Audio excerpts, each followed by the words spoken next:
there guys, so this is the 5th lesson to Unit 6, Factoring Using Greatest Common Factor, or as we call it, GCF. Now as always, this is our Part 1 video, which is the Ed Puzzle. As a reminder, Ed Puzzles close every day they're assigned at 11:59, and hopefully you're watching this before coming to our live Zoom class or before watching the Part 2 video. Now first things first, let's fill in the first part of our notes template, which is a fill in the blank. So generally today we're going to be factoring polynomials, which just means to break a polynomial into parts or factors so that when the factors are multiplied, it equals the original polynomial. And when we say factoring, we're going to be using the GCF, or greatest common factor, which generally is the biggest number / variable that divides evenly into a set of terms. So you ask yourself, what does each term have in common? What is the largest number that goes into each term? So going into example 1 of our notes template, we are asked to do two things: distribute this expression as well as factor this expression. So first things first, for distributing, I just rewrite my problem: 3x times the quantity 2x plus 3. Now I know when I distribute, I multiply the first term in my parentheses or outside my parentheses by every term inside the parentheses. So I end up with 3x times 2x plus that 3x times this 3. Now this is where you'll be drawing your arrows if you were doing it on paper. Since this is a PowerPoint, I am not using arrows. But generally, once you do that, you end up with 6x squared plus 9x, which we know, number times number, variable times variable, 3 times 2 is 6, x times x is x squared, 3 times 3 is 9, you have a single x, so you keep that x. So we distributed. Now factoring is almost going in the opposite direction. Notice this answer we ended up with matches exactly with the answer we're starting with. So for factoring, generally what we want to do is we want to put it back into parentheses or into its original parts instead of having it out expanded. So to do this, we're going to find the GCF of both our numbers and our variables. So let's start with the numbers first. Now my coefficients are both the numbers 6 and 9, so I'm going to write them off to the side and then write every factor of 6, which just means two numbers that multiply to be 6, such as 1 and 6 and 2 and 3.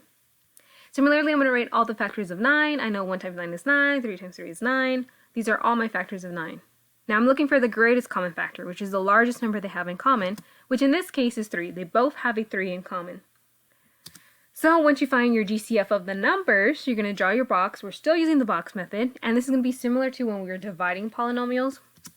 So we write in the answer, because they give us the answer at the start. So our 6x squared plus 9x. Now in this case, what's different is they don't give us what goes outside my columns, nor what goes outside my rows. So I have nothing on the outside given to me. We had to figure this out. Now we kind of started figuring out by finding the GCF of my numbers, but now I have to find the GCF of my variables. So I know x squared means x times x. X is just x by itself. Now what I'm going to do is find the greatest amount of x's they have in common. In this case, the greatest amount of x's they have in common is 1x. Notice they both have at least 1x. Now I can't say they have 2 x's in common. While this does have 2x, this doesn't have 2x, so I can't pull 2 x's out from it.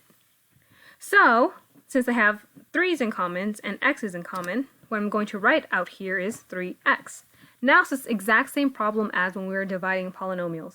So you ask yourself, what do I multiply 3x by to get 6x squared? Well, I know 3 times 2 gives me 6, and x times x gives me x squared, so I need a 2x. So now what do I multiply 3x to get 9x? Well, I know 3 times 3 is 9. I already have my x, so I don't have to multiply by any x value. So I'm just going to write plus 3 because I multiply by a positive 3. Now I do have my numbers outside my columns as well as outside my row. So what I'm going to do is write out my answer. Now previously my answer was only the top part of my box because that was the only thing I was solving for. In this case, since I solved for both the numbers outside the row and outside the column, they are both part of my answers. So my answer is going to be written out as 3x times the quantity 2x plus 3. Because I solved it both. Now notice, I just went in backwards order. They gave me the expanded answer and I factored it out to go back into parentheses, whereas here I started with the parentheses and I distributed it out to get the expanded answers. So all you're doing for factoring today is kind of going the backwards motion. We're just really working with GCF today. It's the exact same things we've been doing last classes and the past few classes with using the box method. So we'll do the rest of the examples during class. So go to Canvas and click on the appropriate class period, so either 8th, 9th, or 10th period, and log into your Zoom or into your Pear Deck before coming to the Zoom. That way we can get started right away. Your code word for today is going to be hero, H-E-R-O. So I'll see you guys in class, or I'll see you guys in the part 2 video.